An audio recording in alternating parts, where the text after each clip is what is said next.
Hi guys, welcome back to my channel. Yay!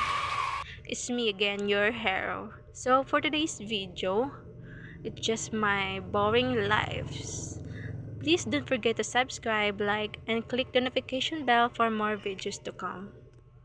So yun na nga mga ate ko, maaga akong gumising niyan kasi ayoko malate sa eskwelahan. So as you see, hindi ako nagwe-wear ng uniform kasi it's a wash day. So ayan, kailangan din magpaganda-ganda minsan, ay konti lang pala para may art-art naman yung mukha natin.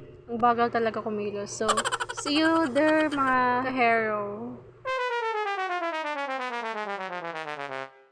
So, ayan guys, kumakain na kami ng aking kaibigan. Actually, pananghalian yan. Hindi yan pang-umagahan kasi hindi kami kumakain ng pang-umaga. Hindi naman uso sa amin yung breakfast na yan. You know, hindi naman kasi uso yung breakfast na at yung kain-kain sa college, di ba? Ganyan talaga kami kumakain guys. Ang daming chika. It's a nonsense naman. Ang daming chismis sa buhay. So, ayun, papunta na kami sa school. Naglalakad lang kasi kami araw-araw kasi yun yung habit namin. Char, wala lang talaga kaming pamasahe. So, ayun, nakakita pa kami ng van. Natatakot talaga kami. Akala namin kikidnapin na kami. Yun pala hindi.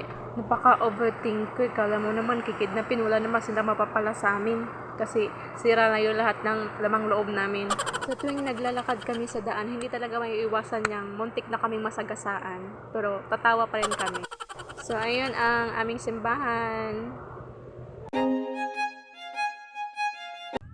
So, ayun guys, nandun ako sa loob ng school. Habang nagre-reporting sila, wala talaga akong naintindihan. Walang lesson na pumapasok sa isip ko. Alam mo yun, kasi ako interesado sa kurso na to, kaya no choice, kunwari nakikinig. At nakikita niyo yung drawing na yan, may kaklase kasi ako na nagpa-drawing sa akin, pero nagbabayad naman siya. Hindi ako marunong podago pa rin kasi pera na yun eh. So and guys, mag-outfit check muna tayo habang hinihintay ko yung kaibigan ko. What? So, ito na nga yung araw na interim sa aming school. Nanonood lang kami kasi nag-back out kami sa lahat ng sinalihan namin ng mga sports kasi tinapian kami ng katamaran.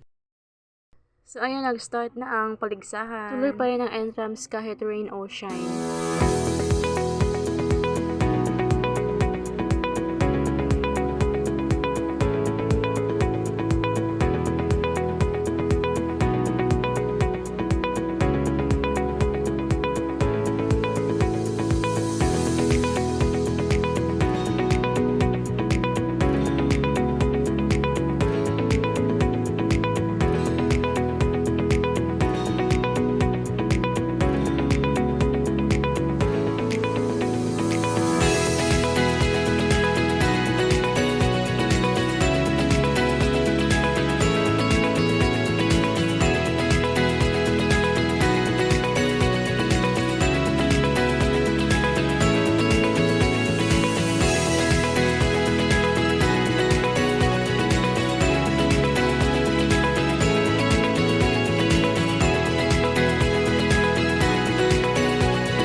pauwi na kami kasi nagugutom na kami. Umuwi kami kahit hindi pa naatapos yung event kasi nagugutom na talaga kami, guys. At pagkahapon, pumunta kami sa gym kasi may magaganap doon na basketball at kailangan kami na nandoon kasi attendance is the must. Kahit tinatamad kaming pumunta, pero kailangan pa rin namin pumunta.